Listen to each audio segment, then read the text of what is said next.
Inspired by the life of the savvy and ambitious Colombian businesswoman Griselda Blanco comes a new Netflix original limited series. Griselda tells the story of a devoted mother who, with her lethal blend of charm and relentless savagery, creates one of the most powerful cartels in history. Witness Sofia Vergara's captivating transformation into the godmother of the underworld. Griselda, now streaming only on Netflix. If you take these things in her self-control chapter and you actually role play this with your children so they practice it and do it, this can be an absolute game changer.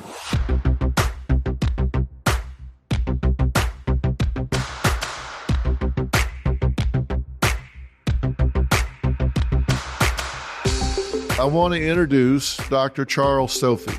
He's a board-certified psychiatrist. He's a former medical director of the Department of Child and Family Services here in L.A., the largest agency of its type in the entire United States. One of the things I like about the book, and I'm doing shameless plugs for this book, Family Values, Reset Trust, Boundaries, and Connection with Your Child. One of the things I love about this is it really gives some red flags, some ways for parents to notice, recognize when a child is hurting, when a child is having problems, because you start out by saying, we've got to have a baseline and you've got to compare your child to baseline. Right. I could come in and look at a child, even as a professional, and until I know what's normal for the child, I don't know whether he or she has deviated from some kind of norm. But parents know what that norm is. Right. Or should know what that norm is. Yeah, they should know what that norm is. You talk about in the book, part one is finding the reset button and parenting with a new lens. And you didn't write this book for the pandemic, but it becomes acutely relevant because of the pandemic. Correct, yeah. And you talk about parenting with a new lens. What do you mean by that? Well, I think many parents feel that they're stuck, or it's too late, or I came from not great role models myself. What good can I do? You know, I'm only doing what I came from. And that's what I'm trying to show them. It's not, you don't have to live with that. It's never too late. You can always be a better parent, even if you have an adult child. So it's never too late, and it's always should be invigorating to be able to reset yourself and look through a different lens. And that lens isn't going to come unless you take a good hard look at yourself and understand that where you came from doesn't mean that's where you have to stay. And many people say, and I'm sure you've heard it many times, I'm not going to do what my parents did. I'm going to do the exact opposite. But they end up running right into that and becoming their parents. And that's because they never looked at themselves and they didn't look at what they didn't like about what their parents did, understanding their parents probably did the best they could. And what do you want to do differently? And so that's what I talk about in part one. What can we do differently that's easy and simple to fix so that you can reset yourself and look through a different lens? You and I have talked many times about generational legacy. Right. We all grow up with some aspects of our upbringing that we don't like and some that we do. When you say parents have to take a look at themselves, you got to decide, what did you carry from your parents into your parenting that's toxic? If your parents blew up and yelled and screamed and cussed and slammed things around and you see yourself doing that, you go, okay, this is a generational legacy. I'm carrying forward things that I lived with, and I shouldn't be carrying these forward. And that's what you're saying. Let's look at this with a new lens. And you got to be willing to take a hard look at yourself and say, okay, am I doing the sins of my father? Am I doing the sins of my mother? Am I doing the same things they did to me? Am I doing it to my own kids? Because I'll hear parents all the time say, oh, I hated when my mother did this, and I'm doing the same damn thing. Right. They run right back into it. Also, when they're being triggered by their child, you know, the 5-year-old that's having a tantrum is making you angry, probably because that 5-year-old in you isn't dealt with. It's looking at those triggers within yourself as well, because all of a sudden it's a 5-year-old fighting with a 5-year-old. Yeah, because you never move past that. Right. You spent 22 years yes. at DCFS, and you said whenever you went into these homes, the biggest things you saw missing were safety and permanence. Correct. Emotional and physical safety and permanence. They didn't have a physical home that was safe and permanent. They didn't have an emotionally safe and permanent home either. Parents were immature. Parents were on drugs or maybe not. But there's lots of domestic violence and lots of issues that are being triggered in parents that are not allowing them to stay emotionally safe and stable for their kids and permanent. And then physically, they're not giving them a home or, the violence that's going on around them. Now, this has nothing to do with socioeconomics. It has nothing to do with education.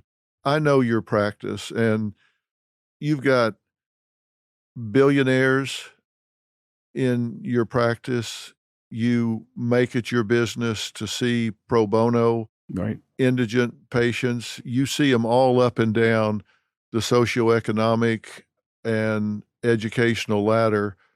Homes where a child doesn't feel safe, right, physically or emotionally, is not limited to any one group, right? No, absolutely. It has nothing to do with money, culture, tradition, nothing. It has to do with that person. And some of the most dysfunctional homes are some of the most affluent homes. Right. And some of the poorest homes are the safest homes. Yeah. So when you're listening to this right now, I don't want you to get defensive, and maybe you're a parent, maybe you're a grandparent thinking about what your grandkids are living with, or kids in your church or neighborhood are living with. We have to take care of each other. Right. And right now, we were talking about mandated reporters weren't there to look after these kids. You don't have to be contractually mandated to be someone that looks out for a kid. Correct. If you have a kid in the neighborhood, and I've dealt with situations over the 20 years of Dr. Phil where the neighbor had 4 kids, but they only ever saw 3 playing outside. Right. And after 3 or 4 years, they find out one of them's not playing outside because they're locked under the stairs. Right. And when they call DCFS and they go in there, maybe on their 3rd visit, they finally hear some scratching and they go look, and here's this one kid for some reason locked under the stairs and malnourished, et cetera, et cetera. So we've got to be eyes and ears, but it starts with you. If you're a parent or a grandparent, you've got to ask, he's talking about safety and permanence. Do the children in your orbit, whether you're a parent or a grandparent, do they experience physical safety? Do they feel confident that they're protected by you, by the adults in their life, and that they're not in danger from you? And the same with emotional safety. You say it refers to a state that a child is given to live in where relationships have attachment, right, predictability. Right. They should be able to predict their parent is going to be there 100 out of 100 times. Right. The consistency. They need to count on that. Otherwise, the floor is always falling out. They never feel safe or secure.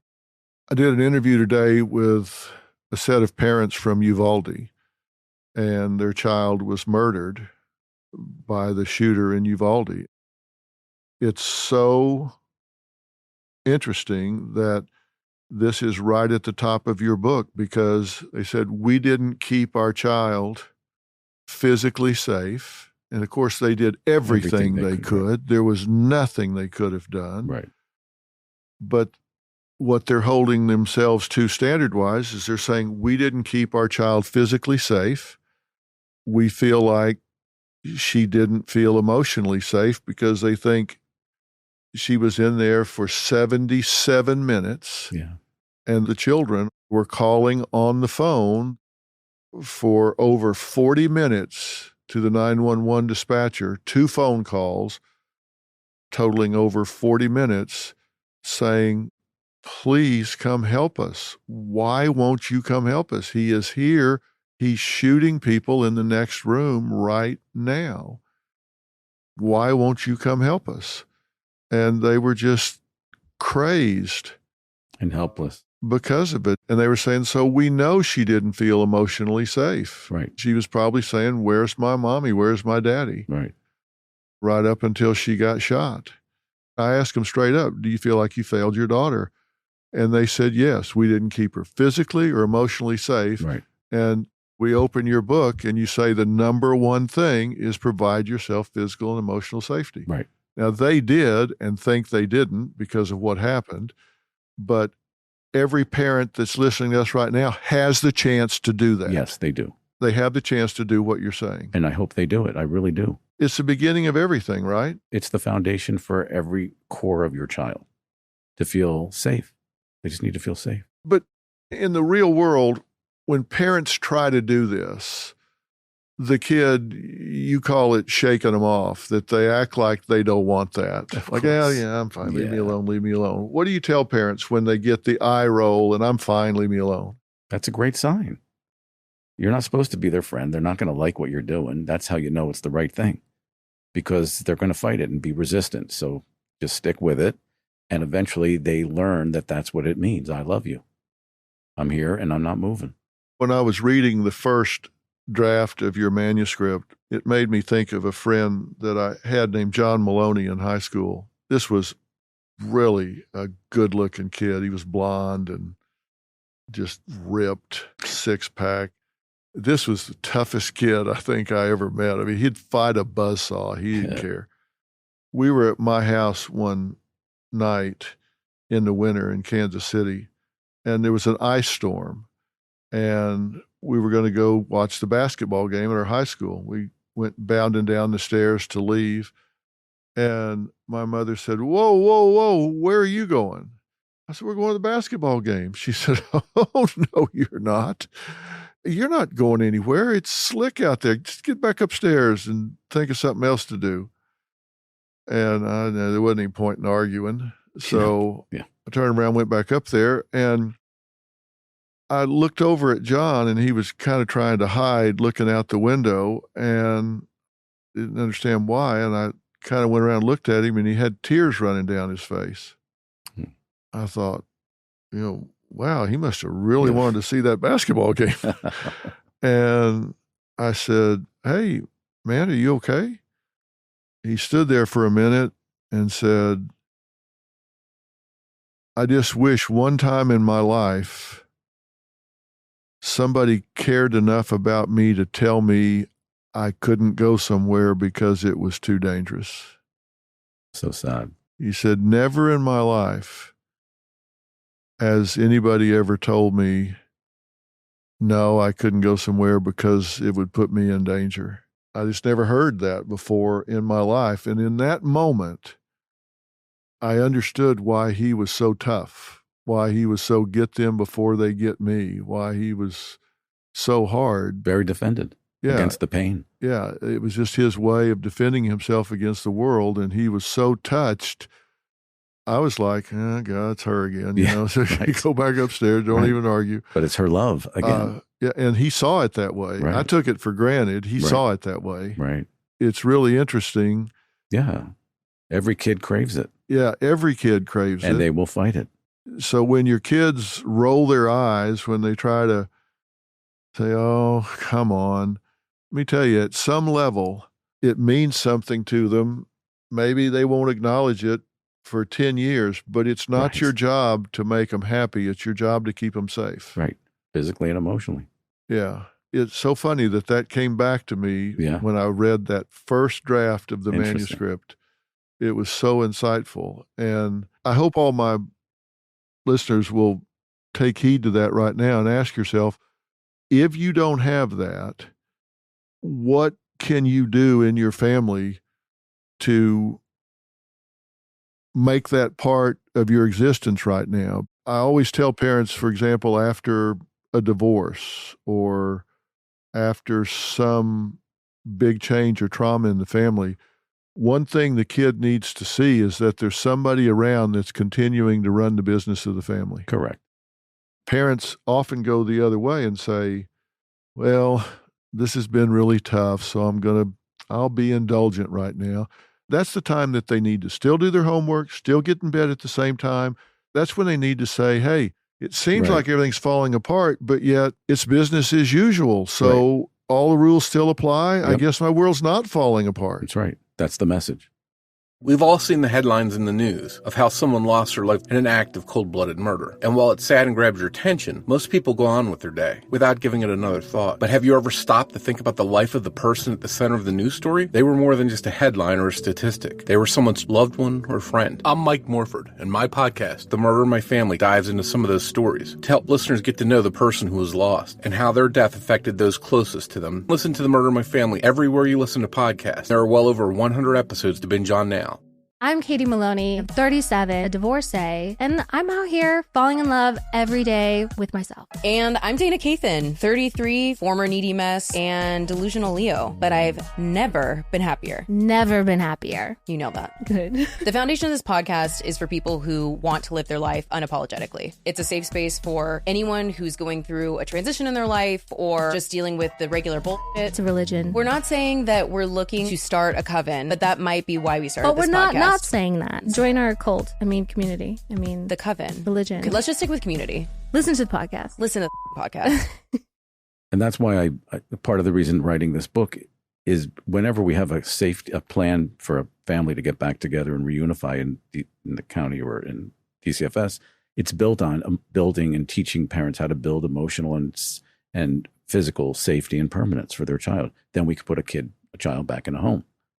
So if a family doesn't have that right now, you want to avoid the system, read the book and do the things. It's not that hard.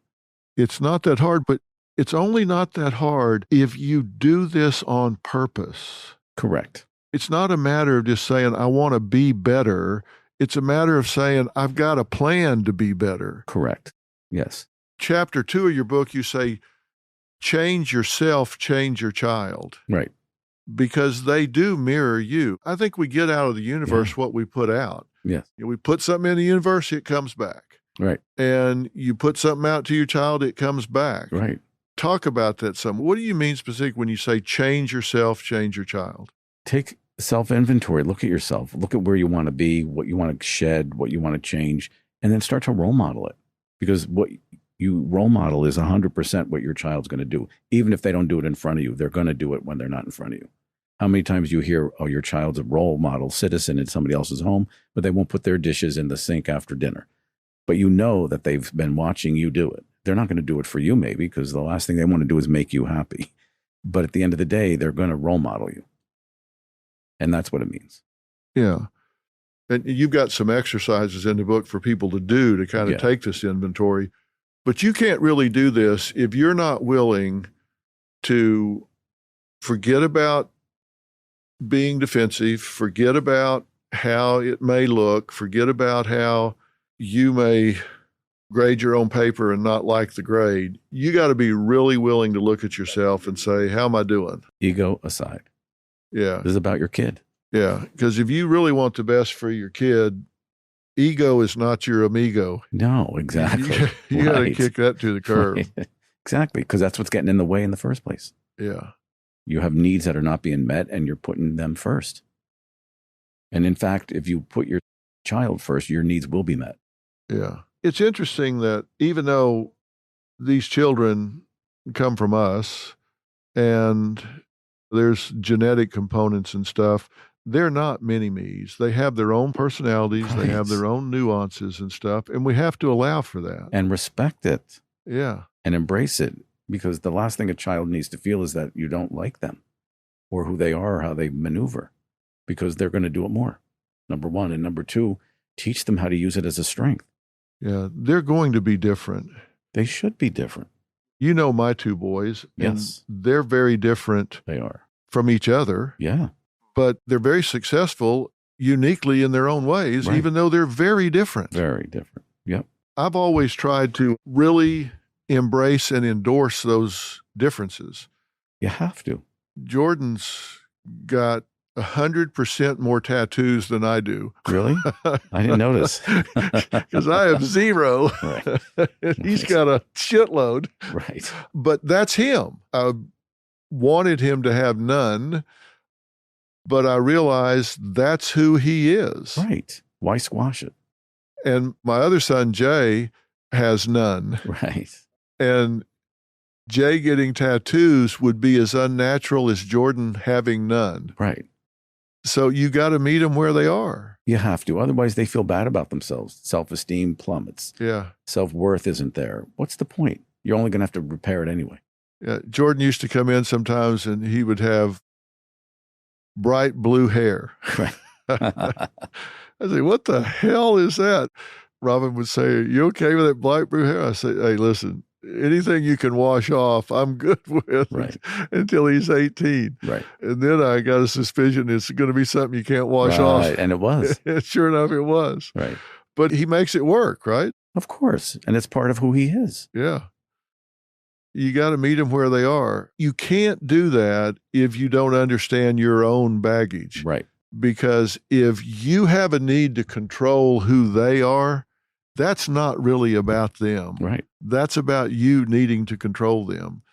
These kids need a lot of validation. They need a lot of individuality, and they're intimidated. A lot of these kids are intimidated by things they used to take in stride. Yep. Have you seen that? 100%. I mean, kids that didn't have anxiety now have a lot more. Kids who already had some have a lot, like they have an actual disorder at this point. Some of it's OCD, some of it's generalized anxiety, but they don't want to leave the house. They don't want to separate. Social anxiety. You know, it's reached levels where kids were used to being home in a little cocoon now. Dr. Shefali, acclaimed New York Times bestselling author, international speaker, clinical psychologist. She's an expert in family dynamics. I want parents to understand that it is the natural thing as kids get into their teenage years and early teens, and then more so in the later teens, for the child to branch off and break away from the parent, right? I've often told them the more they dominate and control their child, the more radical that breakaway will be. If you let the child be an individual growing up, then that'll be a gradual individuation. If you don't, it will be a more radical, rebellious sort of thing, whatever it takes in their mind to get away and stand on their own 2 feet. But it's going to happen. It's supposed to happen, right? It's supposed to happen. And sometimes parents will extol their child's virtues and say to me, my child is so good. My child and I talk every single day, and I'm my child's best friend.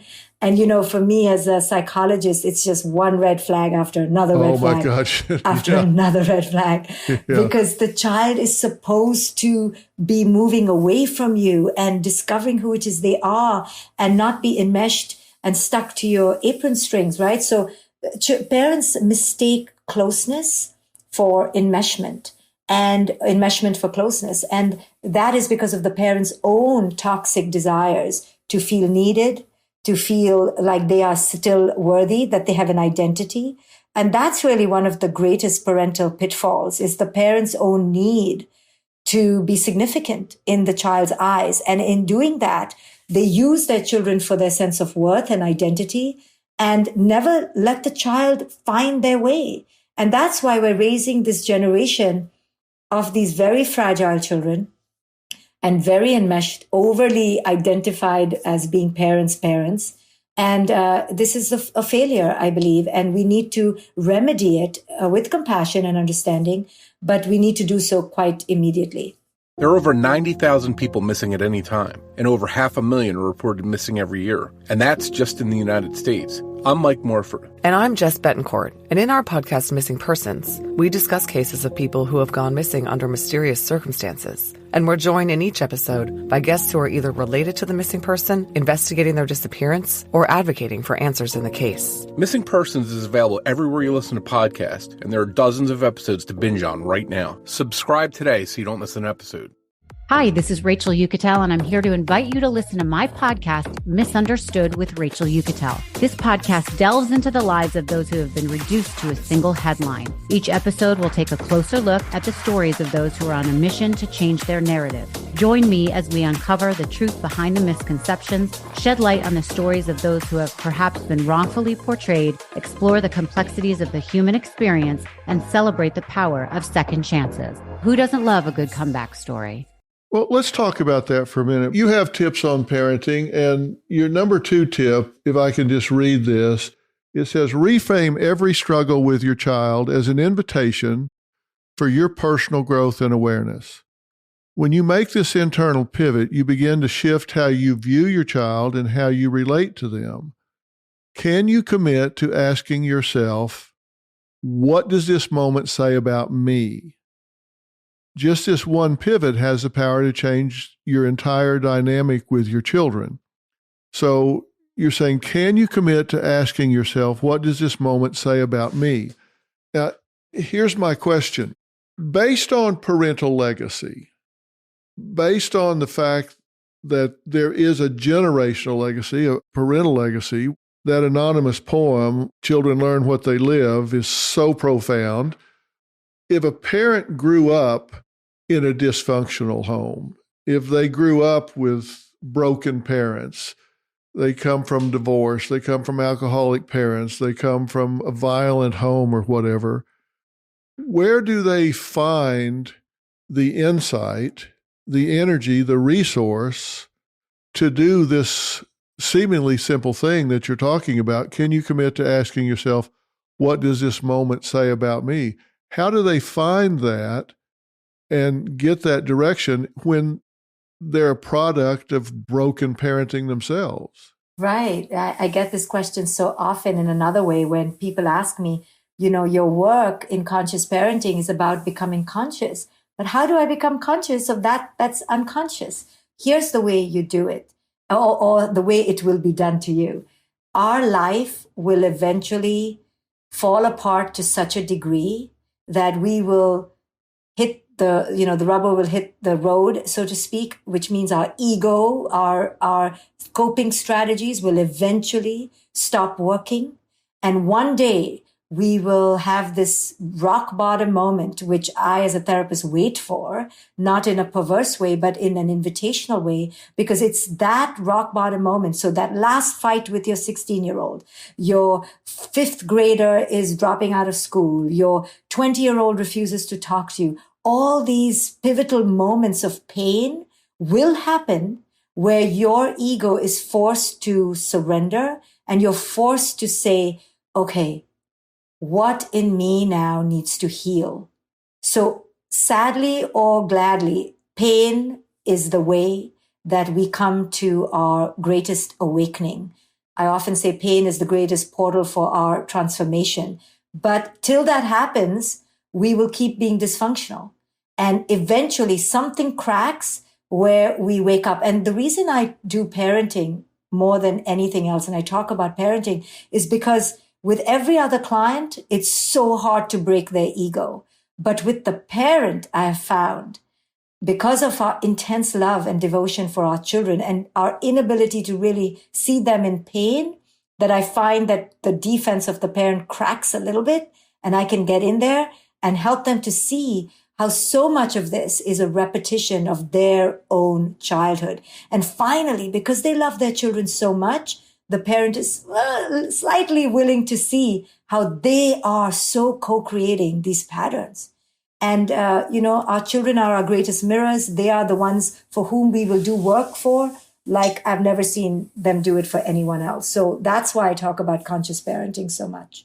Yeah, they're certainly motivated. Most parents, they'll lay down in front of a train for their child if they need to. It does motivate them. When we talk about these kids that are getting into their teens, you had a nice way of putting it a little bit ago. You said, no screens until teens. This is something that social media, the web, is just a reality in life today. I mean, it's going to happen. It's just a matter of when. When I started the Dr. Phil show, there were no social media platforms. That's how old I am and how long I've been on the air. And it's created a whole new set of toxicity, a whole new set of challenges. We've had to deal with cyberbullying and children committing suicide from that. Just horrible fallout from it. When do you think, and I know every child is different, some are mature sooner than others, and every situation differs.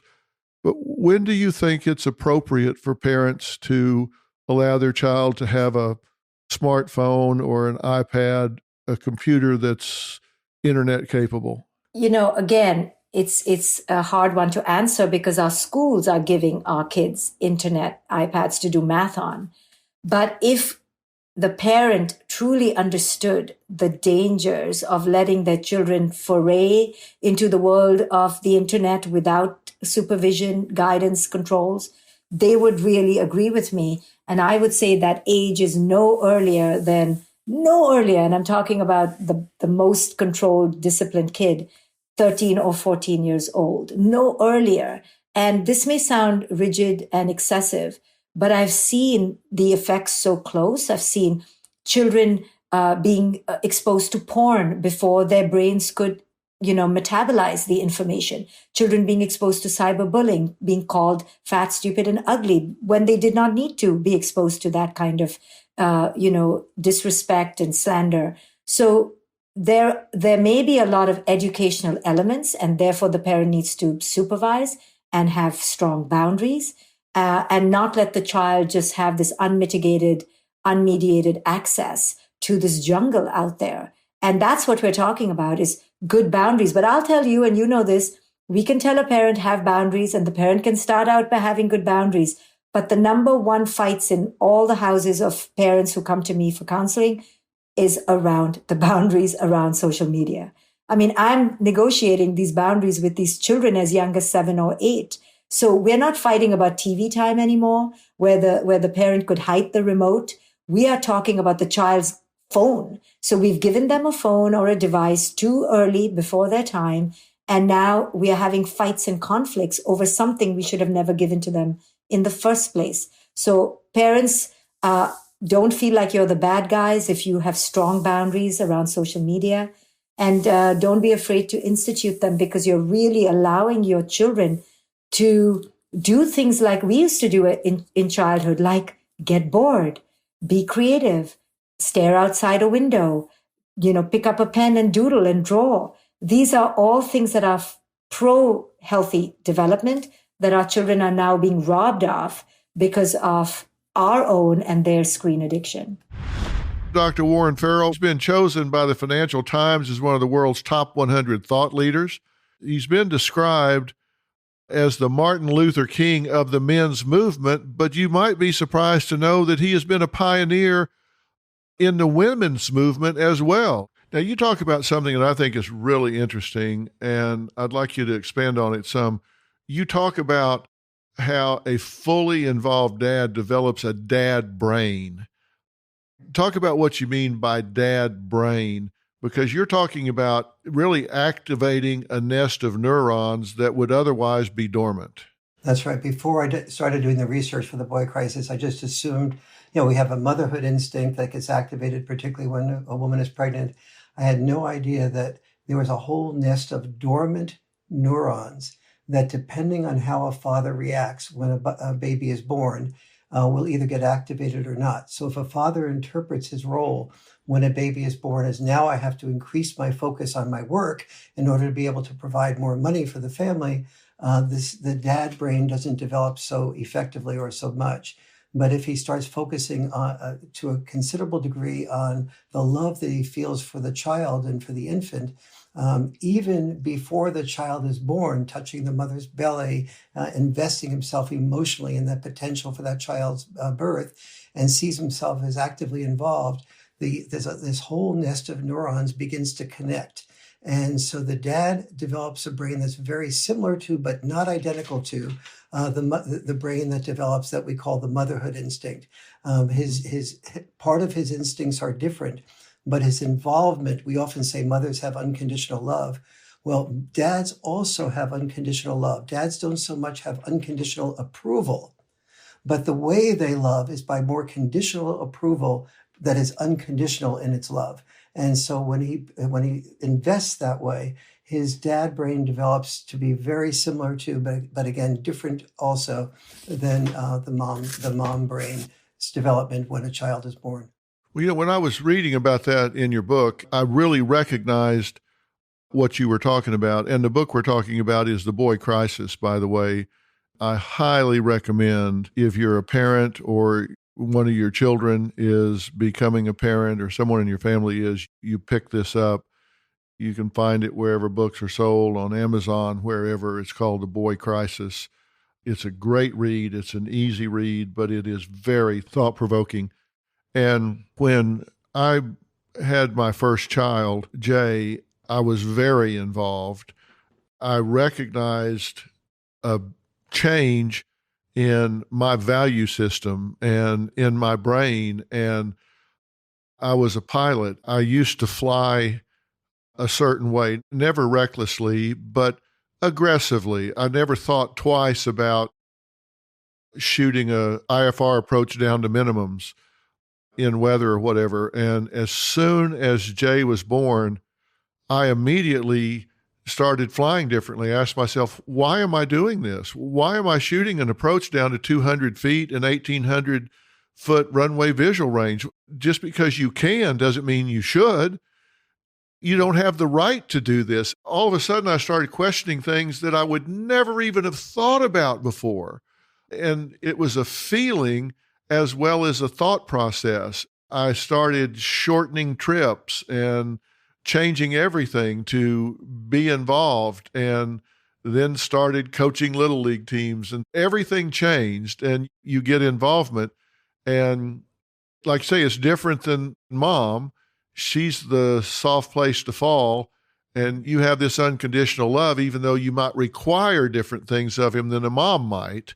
So I understand the difference between conditional but unconditional love.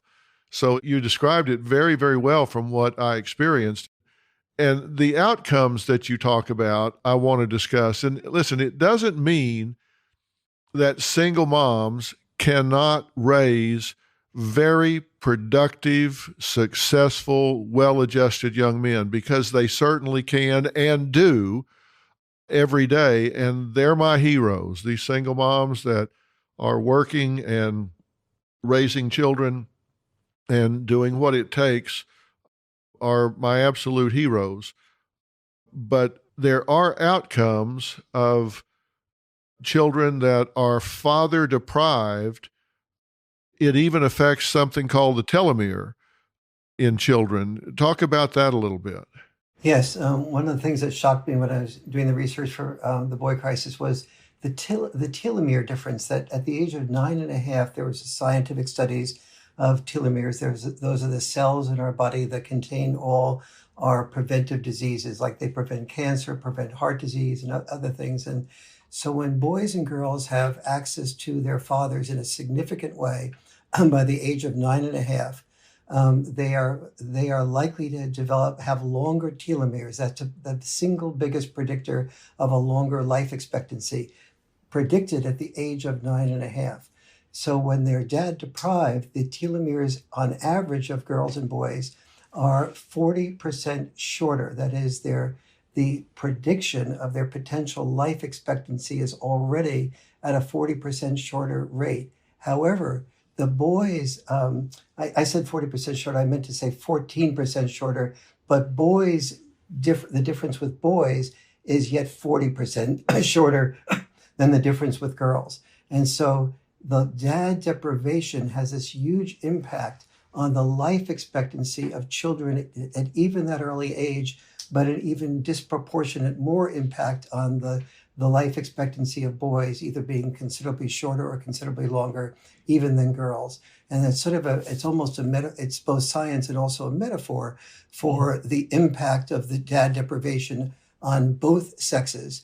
And having said that, I also want to really reinforce what you just said a minute ago about, nobody works harder probably in this world than our single moms. And no one is more devoted to the love of the children.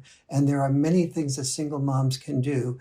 Number one, to give their children balance. Number one is to understand the differences between dad style parenting and mom style parenting, and value that enough to bring the father back into the family. But if the father is absolutely hopeless and can't be brought into the family or has passed away, there's also things that moms can do, like get their children involved in faith-based communities, get them involved in sports. And I don't mean just sports, like team sports. I mean what I call the liberal arts of sports, which is team sports, which is pickup team sports, which are very important for developing entrepreneurs, and also sports that require self-starting and to perform on your own. And when children have that combination, they can really develop very effectively. Find a mentor for your children if you're a single mom, but also encourage the mentor to help your son find somebody to mentor. Because just like Dr. Phil just said, his way of thinking about the world changed the moment he had Jay in his life and his other son in his life. A boy changes. He starts saying, I have to finish my homework, or I'll look like I won't be a good example for that boy I'm mentoring. I have to perform well in the sport like I said I was going to, or I'll look like a loser and the boy I'm mentoring will not pay much attention to me. It's the sense of feeling like I am needed that men and women both need, but women often get that the moment they have a child. A father has to be told his differences in the way he parents. Those differences are valued. I need you to roughhouse. I need you to press me on taking risks that are sensible risks with our son. I need you, husband, or I need you, a biological dad, even if we're divorced. Yeah, and I wanted to point that out because if moms are listening and they say, well, great, I've got a son and the dad's a drug addict, or he's in prison, or he's just uninvolved, he started another family and he just is not engaged in any way. So what? I'm screwed here. So my son's going to have his telomere 14% decreased and 40% more than 14% because he's a boy. So you're just telling me that I'm doomed because his dad's not here. And what you're saying is not true. You can fill that need in other ways, and you can do it by expanding your parenting style to continue to be the mother and the soft place to fall and all the things that mothers are so good at innately, but expand your parenting style to also include some things that are further out on the continuum than what you might normally do. And then make sure that he does have exposure to some well-selected males that can provide that influence on him, and then putting him in that role so he can take up the responsibility and become the role model as well. Both of those things. So moms that don't have a dad in the home or available, they're not left out. They can still provide that stimulus, that input, that role modeling for their child. So it's not that they're just out in the cold. Absolutely. And do pay attention to the part of the Boy Crisis book where I talk about dad-style parenting, and then just get yourself involved in something like, what is dad-style parenting? It might be something like roughhousing. So don't be afraid to roughhouse with your children. And because the normal reaction is when dad's roughhouse, it's like, oh my God, I just feel like I have one more child to monitor here. And yet I don't want to be controlling, and the children seem to be having fun. So I'll try to stay away, but I just intuitively feel that, somebody's going to get hurt here sooner or later. And now mom is only about 99.9% likely to be right. And sooner or later, one of the children gets hurt a little bit.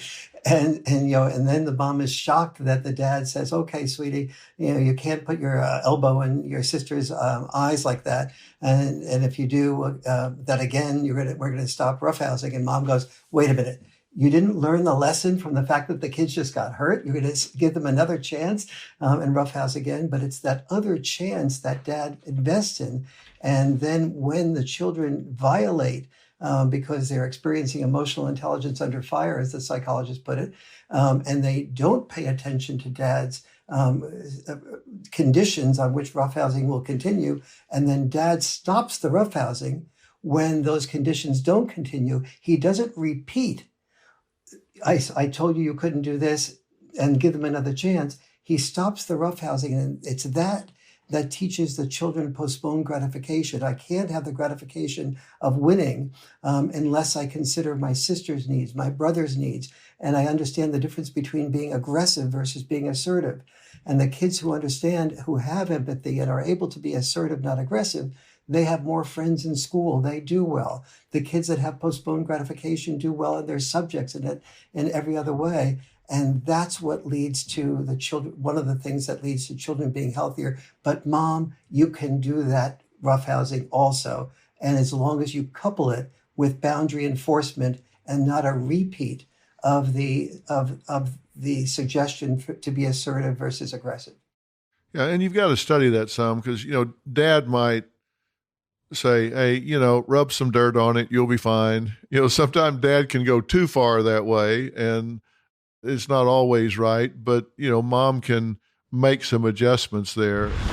Dr. Michelle Borba, internationally renowned educator, recognized for her solution-based strategies to strengthening children's character, their resilience, and reducing peer cruelty. The impact of this school closure that we've had, this remote learning that we defaulted to, is going to be impacting for years to come if we don't do something to close the gap. How do we do that? Well, number one is resilience is the answer to it. But I think a big mistake that parents think is there's only a set window. It's too late, or it started when he was 3. It's not too late for any of us, or the entire counseling industry would go out of business. So first, we add it to the plate. And second of all, we start chunking this whole thing called resilience. When I was writing Thrivers, my goal was to look at 7 traits that are highly correlated to success. Not every kid needs all 7 of those. Can you tell us the 7? Oh, sure. It starts with confidence. Confidence is knowing your strengths. And let's help our kid focus more on their strengths as opposed to their weaknesses. 77% of the time, we try to fix the kid as opposed to help them learn where you're going with your strengths. The simplest thing that Emmy Warner discovered? Many of the children who really had extreme adversity in their life had a hobby. And the hobby, I didn't make a difference. It was guitar or books or hiking. They would go to that to decompress. Dr. Phil, when I was interviewing kids and said, what's your hobby? Many of them looked at me absolutely dumbfounded. Who's got time for a hobby? So that's number one. We've got to start with that. Maybe we start being talent scouts. We walk around the house and we look at tuning into what our kids are good at as opposed to what their weaknesses are and start pointing that way. Another one would be empathy. We need social competence. We know that many children who are resilient have ability to connect with others. Now we've got loneliness factors, and social competence and empathy is made up of social skills. So if that's the part that's low, then let's start focusing in on how to help our kids get along. The third one is every kid in the world needs self-control, coping strategies, how to get rid of that stress so it doesn't become so darn unhealthy. There's at least 30 strategies in the self-control strategies, that chapter on how to help them. So you find one. Here's another thing that kids said, Dr. Phil. They said, I know you're teaching us self-control strategies, but it's not like a one-time course in a health unit. You got to give us a repertoire of stuff that we can actually do in the here and now. Then we got to practice it. Like on the show, I was teaching Kira the 1-2 breathing, which is so simple. As soon as the stress comes in, when you start identifying what your stress signs are, you take a slow, deep breath from real deep in your abdomen, like you're riding up an elevator. Keep focusing on the breath, hold it, then slowly let it out. The exhale is twice as long as the inhale. Kids said that really works, but unless you help us practice and practice and practice and practice when we're calm, it doesn't kick in. What Dr. Borba is talking about here, a 1-to-2 ratio of inhale and exhale, is not as simple as it sounds. It has to do all the way to the cellular level of the exchange of oxygen and calming yourself down. So you can hear something like that and go, oh, yeah, you had some lady on there talking about breathe slow. No, she's talking about regulating yourself. It's almost meditative. It causes you to really slow down and exercise control in the face of stress, which, again, as I said earlier, you observe yourself doing. And that's just one of several things that she talks about in this chapter on self-control. I said she wasn't a theoretician, that she puts verbs in her sentences. This chapter on self-control puts your child back in command of their ship. And I can't tell you how important role-playing is. if you take these things in her self-control chapter and you actually role play this with your children so they practice it and do it, this can be an absolute game changer. Oh, thank you, because you also nailed something else on that one that I think we're doing wrong as parents. We tell our kids these things instead of showing them. Any skill is better if you show it, not tell it. Then you do it over and over again. With little kids, go teach the teddy bear. For bigger kids, go teach someone else. For bigger kids, bigger when teens, they roll their eyes at you and I'm going, come on. The most elite forces in the world called Navy SEALs. This is what they do. You can do this. All you need to do is keep practicing and practicing. The exhale's got to be twice as long as the inhale. Yeah. And these Navy SEALs, they don't do it till they get it right. They do it till they can't get it wrong because their life depends on it. There you go. That's it. I think the other thing with parents when they're stressed is, oh my gosh, how am I going to feed that in? I got so much other things to do. Just if you take one thing like 1-2 breathing and you weave that in 1 or 2 minutes a day and you do it for a month, that alone is going to help your child learn a skill they're going to use the rest of their life. There's dozens of ideas in there. Don't do them all or your kid will never let you read another book. Find what works for your family and you keep working and working and working on it, because your new goal as a mom or a dad is to help your child learn to cope without you. That's how they're going to get through a very uncertain world. They're going to need a new skill set. Your next one is integrity. Talk about that a little bit. Well, fascinating enough is that integrity is that piece that's that strong moral code and compass. And people go, what that have to do with resilience? There's a whole bunch of different kinds of challenges. Some kinds of challenges are the stress challenges, but integrity would be the challenge like the peer pressure challenge. Is that right? Is that wrong? When we look at kids who get over that hump, they have you as the parent planting very strongly in them what our beliefs are in this family. And that means it's a lot of conversations.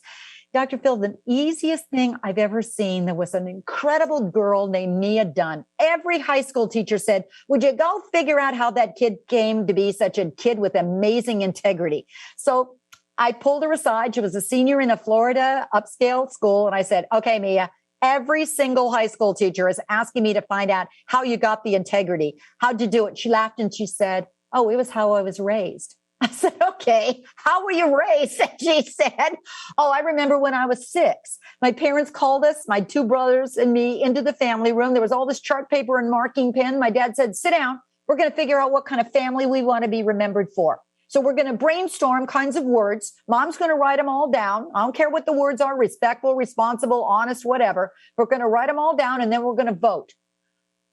At the end of, I don't know how many little bits of time, Mom ran out of room on all of the chart paper and Dad said, let's vote.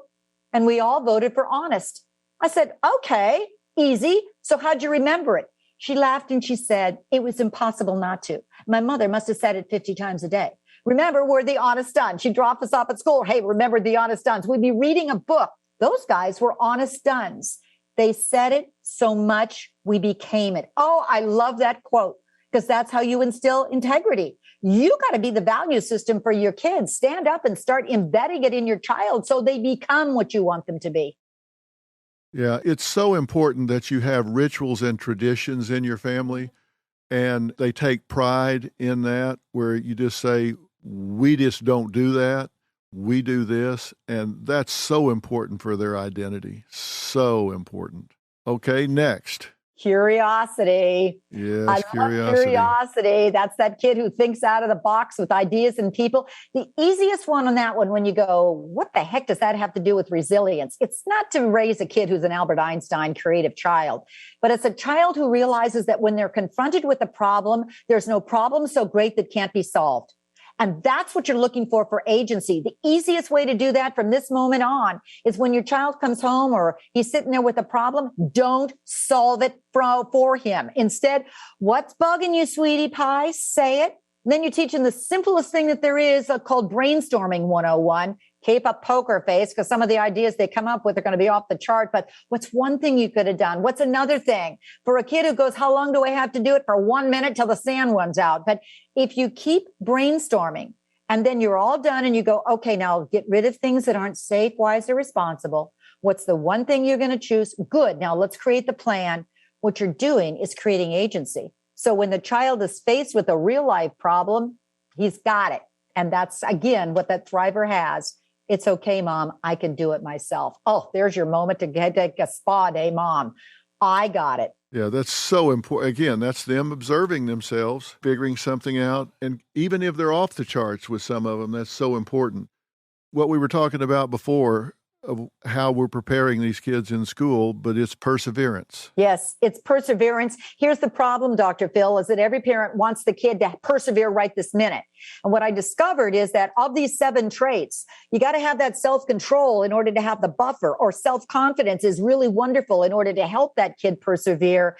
In fact, the other thing I learned that was my aha moment is it isn't one trait or 2 traits, but you put any 2 together, they multiply the outcome. So it's like superpowers for a child. Self-control and perseverance, wonderful. Carol Dweck has got the greatest solution on perseverance. Stop praising them for the end product. What you get? Did you get the 100%? What's the grade? Instead, you make success in your house become a 4-letter word, GAIN. Yesterday you were here, sweetie. You got 33 right. Tomorrow you're going for 34. It's one step, baby step. Success is always in steps. You never win the gold medal tomorrow. You win it in little teeny increments along the way. And that's the goal on perseverance. So wonderful on the science that tells us how to help our kids hang in there and not quit. The last one you mentioned is optimism, which is so important. You're watching a group of kids who have been every day for the last 2 years turning on a TV set and seeing how many people died today. Now you've got a live feeds of a horrific war. You've got images that are really impacting our kids. And many of them say, I just feel hopeless. I'm really worried about the world. I think this one is one of the easiest things from NYU that said, images that our kids see either elevate their empathy and their optimism, or they create doom and gloom. Okay, one of the easiest things you can do on that one, I think we don't do nearly enough. Look what the research says and apply it.